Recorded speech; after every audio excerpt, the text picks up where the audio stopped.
मित्रों, यह तो हम जानते हैं कि पृथ्वी पर जन्म लेने वाला कोई भी प्राणी अमर नहीं होता, अर्थात उसे एक ना एक दिन मरना ही होता है।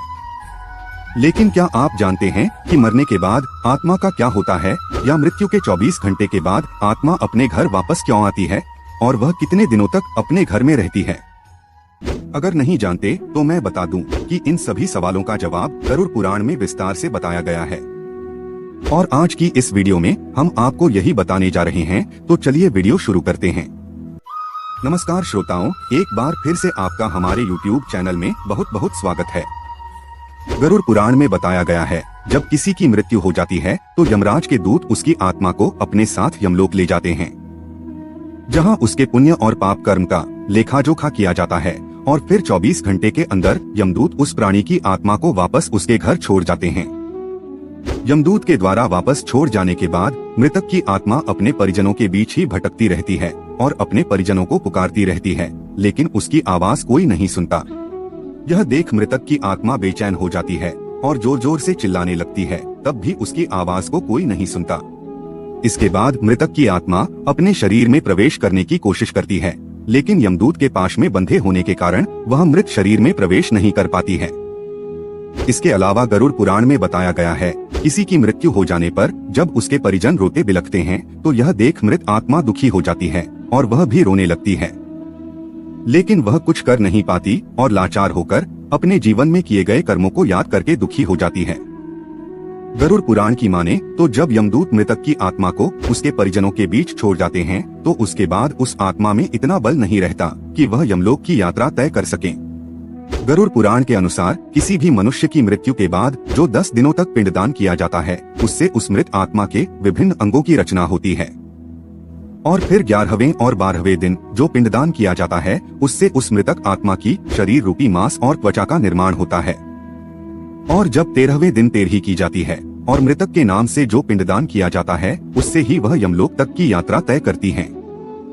अर्थात मृत्यु के पश्चात 13 दिनों तक जो मृत आत्मा के नाम से पिंडदान किया जाता है, उसी से आत्मा को मृत्यु लोक से यमलोक तक जाने का बल मिलता है। मित्रों, इसलिए गरुड़ पुराण में बताया गया है कि जब किसी मनुष्य की मृत्यु हो जाती है तो उसकी आत्मा 13 दिनों तक अपने परिजनों के बीच भटकती रहती है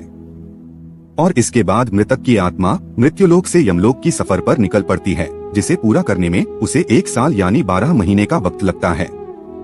मान्यता के अनुसार 13 दिनों तक किया गया पिंडदान इस 1 वर्ष मृतक की आत्मा के लिए भोजन समान होता है। मित्रों, अब आपके मन में सवाल उठ रहा होगा कि अगर किसी मृत आत्मा के निमित्त पिंडदान नहीं किया गया तो क्या होगा?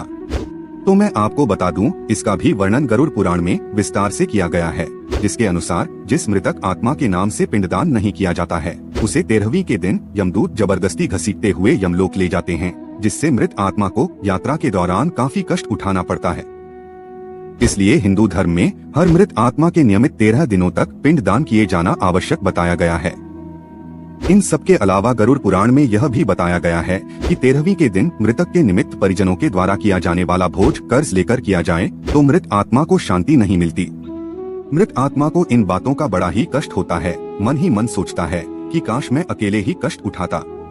साथ ही गरुड़ पुराण में यह भी बताया गया है कि जो मृतक के परिजन को कर्ज लेकर भोज करने पर मजबूर करता है, ऐसे इंसान को यमराज कभी भी क्षमा नहीं करते और उसकी मृत्यु के बाद उसे कई तरह की यातनाएं देते हैं और फिर उसे वापस मृत्युलोक में भेज देते हैं।